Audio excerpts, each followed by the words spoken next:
I was married, happily married, for 31 years, and my husband passed away from cancer. My life pretty much fell apart at that point. I read every book I could get my hands on that was Christ-centered on how to be a widow and go through life. And I did this for many, many, many years. And then one day I woke up and thought, I just want to share my life with someone. I became a widow at what I consider a young age. So my very first date, I met this man at a busy, crowded restaurant, and it was actually pleasant. I thought, oh, I can do this. And when I left, I called my daughter on the phone. I went, I either met an absolutely amazing man or I met the biggest liar in this whole world. And we both just cracked up laughing. I got married when I was 19, right out of high school, to my high school sweetheart, and then was divorced by the time I was 29. And we had 2 children, 7 and 10, and I had custody of them, so they were with me, and it was difficult because I didn't have a full-time job. After many years, I did get married again, but after a few years, it was abusive, and so I knew I needed to get out of that, and that was a struggle. But I did, after leaving that marriage, it inspired me to write the book, The Vow, because I wanted to be an example for my children to do the right thing. So I did start dating again and went to a singles Bible study, and that's where I met him. He called me a few days later, and we went and had coffee, and as we were visiting, I learned that he had a strong medical background, and I really liked that because I was in the home healthcare business, so I knew that we would have a lot to talk about.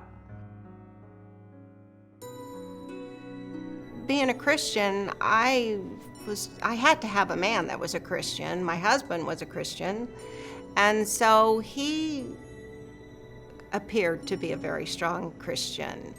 He could quote the Bible front to back. He could quote Bible verses out of thin air, pull them out and say them. You know, I thought, this is just absolutely amazing. But then it just started progressing very quickly. He actually proposed to me, and I said yes. I didn't know how to say no. And it was so quick. And that's when the investigation started. And that started with my son-in-law. He was like, this isn't right. When I met him, he had told me that he had been married once. And the truth of the matter was, when I met him, he wasn't even divorced from that one person.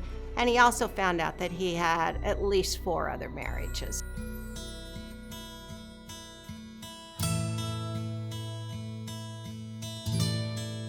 After we'd been dating a while, he said he wanted to take me to the church. And so we went out and to the front of the church where the big cross is. It's very beautiful, and he got down on one knee and asked me to marry him.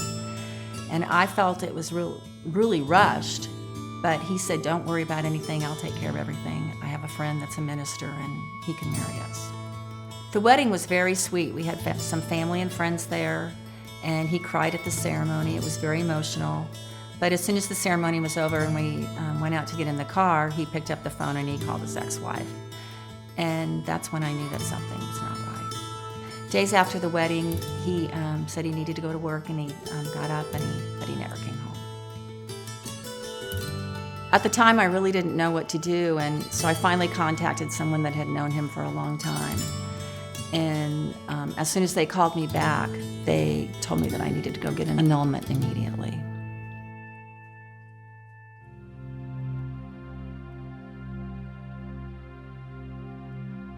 My son-in-law would not give up, and he continued to call me, and the last thing he had found was that he had an annulment with this lady named Helen. And so son-in-law's a brave guy. He picks up the phone and he just calls her, and he just says, hey, did you know that when you were married that this same guy was engaged to my mother-in-law? So then when my son-in-law called and he told me some information about her, I didn't really have much information on the other women. I Googled her, and I saw that she had written a book, and it was called The Vow, The Journey to Truth. So I just thought, wow, so I was just reading, trying to find out what that book was about. And then I thought, well, shoot, if my son-in-law can call her, I'm going to call her. So I called and I said, Helen, this is Betty. I think we need to talk, about this person that we are both been seeing. Well, she hung right up on me. So then I decided I'm going to order the book. So I ordered it online. And then in the meantime, all I knew what to do was to pray. Shortly after I received the phone call from the lady in the grocery store, I received a message on my PayPal that it was Betty, and she asked if she could buy a book. And so I felt humbled and angry at the same time, and emailed her back and asked if I could just meet her. And she emailed back right away and she said, yes, let's meet tonight. When she walked in, and I was kind of sitting in a corner booth, and I knew it was her. It was pretty amazing, and instantly I just felt peaceful. But then it didn't take long for the pain and the tears to turn into laughter. When she started, I said, okay, you tell your story and I'll tell my story. And when she would say something, I would say, oh yeah, I was in that picture on that day, just a little later in the day or a little earlier in that day. Every time we talked, there was like a new little seed that was planted of something that happened to us, one or the other of us, and we're like, oh yeah, I remember that, did this happen? And it was endless. I mean, we would talk to each other all day long and almost meet every night because we felt so good about the cleansing. Helen is far more the going out there, the visionary type person.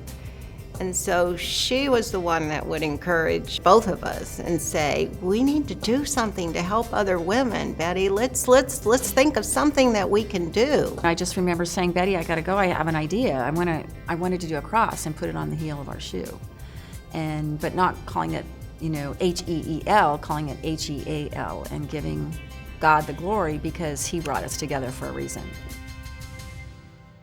The cross on the shoe is symbolic of opening up your heart to the Lord and to realize you have a lot of wonderful opportunities ahead of you in your life, and don't stop. Keep moving. Don't feel ashamed. Don't feel guilty. Just charge after life. And we've gotten a lot of our focus from the Bible verse, Joshua 1:9. Be strong and courageous. Do not be discouraged, for the Lord your God is with you wherever you go. What's really wonderful about the cross is that when we tell people what we're doing, it's like they automatically start sharing their story. Then we want to take it so far as helping other women that are involved with sex trafficking. We want to donate money to them. We want to help women in whatever way that would be. We want women and children everywhere to know that they have a voice. And if that means walking from church to church, speaking from pulpit to pulpit, we would like them to know that they never have to walk alone, even if it means going to a Starbucks coffee and visiting with a friend. We invite everyone, all you women, wear the cross. Let it be a constant reminder that you never have to walk alone. Remember, when you're down to nothing, God is up to something. There's no reason to ever feel any more pain, any more guilt. No more humiliation. Join us. You do have a voice. Tell your story. Embrace the Lord. You will never have to walk alone.